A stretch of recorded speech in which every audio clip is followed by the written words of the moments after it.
Well, hey everyone, I wanted to talk to you today about what happens when a party lodges a tender response late, i.e. after the closing time. What do you do? It's Simon here from Shrewd. We provide commercial assistance to the Commonwealth to make sure the Commonwealth delivers value for money projects. So, what do you do when someone has submitted a tender response after the closing time? Well, the rules are set out in the CPRs. Let's just go to the relevant one. It's down in the 10s. So here we go. In 10.28, 29, 30, and 31, that's where you find the rules about what happens with late submissions. But if you read them, it's pretty obvious that they cannot be accepted and basically you put them in the bin. Actually, you don't. You're meant to return them. If you read through the rules here, it says in 1030 that they're meant to be returned unopened to the potential supplier. Now, the caveat here is that as long as the relevant entity, so as long as your government department hasn't mishandled the submission, if you've mishandled it, then you're meant to include it. If you have not, which is 99.99% of cases, if it's just been sent in late by the tenderer, and that even includes if the tenderer's used a courier or mail service and it's delivered late, that's still not the agency's fault, it's actually the tenderer's fault. Well, then you've got to put the tender in the bin. Actually, sorry, you meant to return it unopened. So it all seems pretty cut and dry until you unpack a few of the nuances here, and the main one is if you're procuring off a panel or limited tender. But let's just deal with the panel. So those rules, 1028 to 1031, appear in Division 2. Now, Division 2 doesn't apply for procurements from panels. So if you have a look at 9.12, procurements from an existing standing offer are not subject to the rules in Division 2, but you must comply with the Division 1 rules. So what that means is if you're going out to panel suppliers under a panel and one of the respondents responds late, then you don't automatically, or you shouldn't look at the rules in Division 2. Now, sure, you can take the concept into account, which is the concept being it should be excluded, but you do have a bit more latitude. So what you can do is, depending on how late the submission is and what the lateness of the submission means in terms of your procurement, you could actually seek delegate consent to have it included. So let's run by an example. Let's say you go out to 3 or 4 players for goods or services.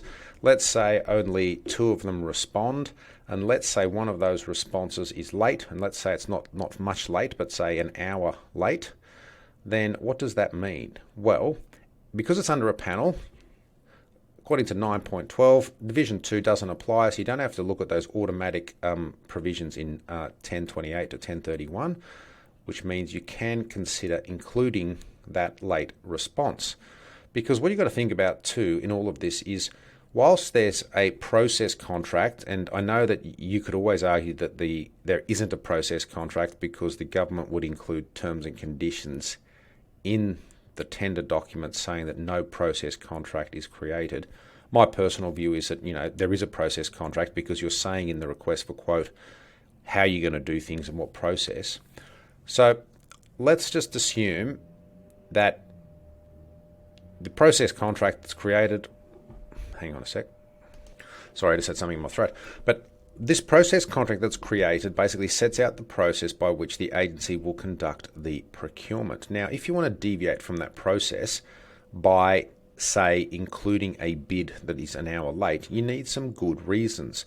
Now, in the example I've just given you, if you went out to, say, 3 players, only 2 of them respond and 1 is late, then the main purpose the agency's gone out for the procurement is to, to potentially purchase the good or service, but they want to do it in a competitive manner, meaning they want to ensure they're getting value for money, and they want to ensure some efficiency and effectiveness in the procurement. So on those grounds, because you don't automatically have to cut or cull that bid or send it back to the potential supplier or the respondent, you could actually have your delegate make a case that it could be included, because by including that second bid, in my example, at least you'd have 2 players on the books, which gives you some competitive tension, and it would help the agency then establish value for money in whoever it decides to award the relevant, the win to, whoever wins that tender process. It's also worth bearing in mind too that if a party is 1 hour late, okay, so they've had an advantage in being 1 hour late, but how much advantage is it really, right? And that's one of the things I suppose you could put to your delegate to say, look, this is what's happened. We want to include the bid because whilst it's 1 hour late, we feel that, there hasn't been much material advantage to that player. And look, obviously, assuming your delegate signs off on it, then you could actually have it included. Now, I understand that position is slightly atypical because if you look at the rules down in Division 10.28 and on, it seems pretty clear what you meant to do. If it was a tender covered by Division 2, you meant to just not accept them unless it's by mishandling by that agency. So it's not meant to be accepted and it's meant to be returned. So what I was just trying to highlight though is that you may have a bit more latitude where you are procuring off a panel and you receive responses that are late. This is probably a good one though, depending on the expense that you're going to for your procurement, i.e. how much it's worth.